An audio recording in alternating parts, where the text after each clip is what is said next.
Greetings, it is I, taj-nar Dracovin, Lord and Emperor of the Dracovin Empire, and welcome. It is time to continue my discussion on the lands, legends, planes, and planeswalkers of Magic the Gathering, where I introduce you to aspects of the universe of Magic the Gathering, describing to you them and helping you understand their history just a little more. Today, I'm going to introduce a new legend to you, a character that was critically important to the history of the plane of Mirrodin, and actually to a degree its predecessor, New Phyrexia, Glissa Sunseeker. Now, Glissa Sunseeker was an elf born in the Tangle, a powerful warrior born in this kind of wild, foresty area within Mirrodin, and she sought to avenge the murder of her family. She, in fact, was a Viridian elf, and living in amongst the Tangle, she was often subject to the trolls' rituals, but she had a very distrust for the trolls, and actually avoided a lot of them. The trolls' rituals were part of this wiping of the memories of the elves to keep them sort of from, I guess, tapping into some of the things that were very dangerous in the world, keeping them safe. Unfortunately for her, she didn't like them and avoided them with this mistrust, and she started getting these flares, vivid hallucinations that would plague her throughout her life, which she began to live with. But her paranoia actually did come to fruition one day when she was abducted during the night and taken by trolls. She was taken to a troll that had no metal in their body. The creatures of Mirrodin oftentimes were born with metal, and those that weren't were actually the predecessors that were brought there beforehand. Told her they were doing this in order to keep her safe, but she did not distrust them whatsoever, so she took a weapon and escaped, returning home. Unfortunately found her house now, a cardinal house, and in amongst it, very dangerous people. She battled against them and unfortunately was forced to retreat, eventually being wounded and captured. The next morning she found herself in a cavern tied up, and if it wasn't for the help of a goblin named Slowbad that she befriended, she probably wouldn't have escaped, but the two of them managed to escape together and fled from the Tangle. She eventually fled across the Glimmer Void towards the capital of the Leonins, taj-nar. There she actually befriended a leader of the Leonins, Phyrexia. The two of them were eventually attacked by some kind of enemy together and fended it off, and it was this kind of hint of this enemy that led Glissa to head towards her next location with Slowbad, the Mephidros. Upon going into this place, they came across a ruined golem and repaired it, and it turned out to be a sentient golem named Bosch that helped them out during this time. Eventually, they kind of delved deep into the Mephidros and confronted a necromancer called Geth.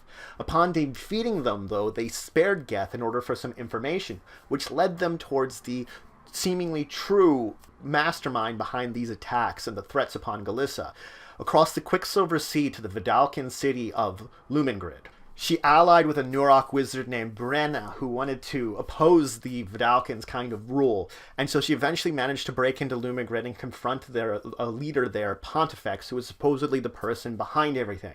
Upon slaying him, she learned that the true mastermind was the figure Memnarch, a powerful figure which sort of ruled over all of Mirrodin.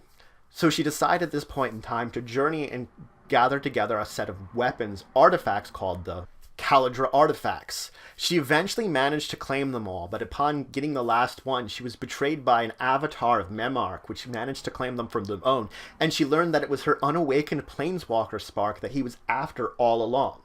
The green sun erupting, which was the fifth sun of Mirrodin, actually allowed for her to escape and return to the Tangle. There she learned that she was being accused of her parents' murder, that effectively her sister had survived and she was being accused. If it wasn't for more enemies attacking during this time, she probably would have been convicted, but this proved enough that she was not behind it all, and so she was freed. She attempted to rally the elves and other troops against Memnarch, and eventually decided to go seek out Geth in order to get his help, because she had sort of been on an uneasy alliance with him. Finding that he was no longer as much control of Mephidros as he used to be, she was in fact imprisoned by the current leader in a kind of time sphere and kept out of time for 5 years. 5 years that she lost. When she was finally freed, she could no longer find Slowbad. Her sister was on the edge, kind of battling against the forces of Memnarch, driven to the edge. The forces of the Leonins had been devastated and their city razed. Things were just not going well. So she decided it was time to directly confront Memnarch and dive deep into the core of Mirrodin. She had found the core had been converted into some kind of machine to harness the souls of those that would pass away on the surface in order to give Memnarch some kind of power. And at the heart of it was poor Slowbad, now the engineer, kind of destroyed and crushed. In order to save him, she transferred her Planeswalker spark into him, reinvigorating him. And between them, they were managed to Karn. The Golem had been the sort of creator of this place and learned the truth of what had happened. They eventually were able to destroy Memnarch, and Slowbad was given an option. He could save Glissa, giving up the powers he had been granted, and also possibly save those lives that had been ruined by Memnarch. And he did it willingly. Karn gave him this option, and so he gave up that power.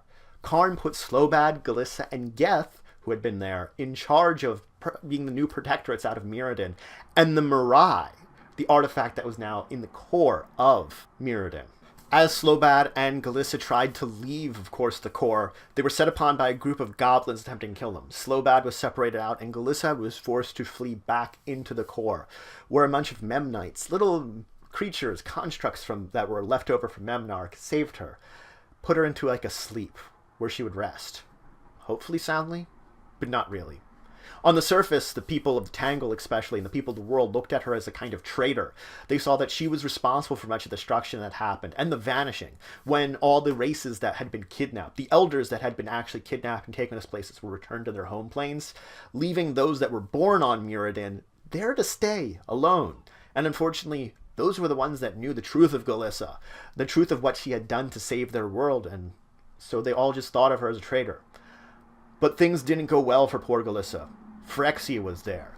The glistening oil existed deep within the core, left over as this kind of taint that had followed Karn. And unfortunately, it was seeping into her. It changed her. It changed the core. The proximity did many things to her. Then the Praetor, Vorinclex, completed her, much like the past Phyrexia did, made her into a new being, and made her into his champion. She led the forces of New Phyrexia against the Tangle, one of the first places conquered by them. She crushed the forces there and led it to become the first bastion, one of the first bastions of New Phyrexia, before it spread out and conquered the realm. So if it wasn't for her at this new point in time, truly made into a traitor, a new servant of Phyrexia, who knows? Now that's all we know of her, that she's currently under the control of them. Of course, New Phyrexia has changed and is under the control of the White Praetor. Elesh Norn. She controls all of the New Phyrexia and has it in her image currently. Hard to say if the other Praetors will remain silent for long, and what has happened to Glissa at this point in time. We don't know what's going on with New Phyrexia, other than it is a threat. And what little that reminds of the Mirrodins is, well, anyway. That's it for today. I introduced you to Glissa Sunseeker, a person with a tragic story, a person that helped bring about the Green Sun, the fifth son of Mirrodin, and broke free from Memnarch's control, sort of getting rid of one tyrant, but unfortunately leaving a hole open for the next tyrant, for the Phyrexians to move in. Would they probably have moved in without her? The answer is most likely yes. They would have come in regardless, though if Memnarch would have been a better servant than her, it's hard to say. But regardless, New Phyrexia is in its place, and she exists there most likely, in a form much different than she was when she was alive. She found no peace. She lost her spark. And her friends, all dead? What little remains of Mirrodin, and what little remains of the soul of Mirrodin within her, it's hard to say. Maybe we'll see something from her in the future.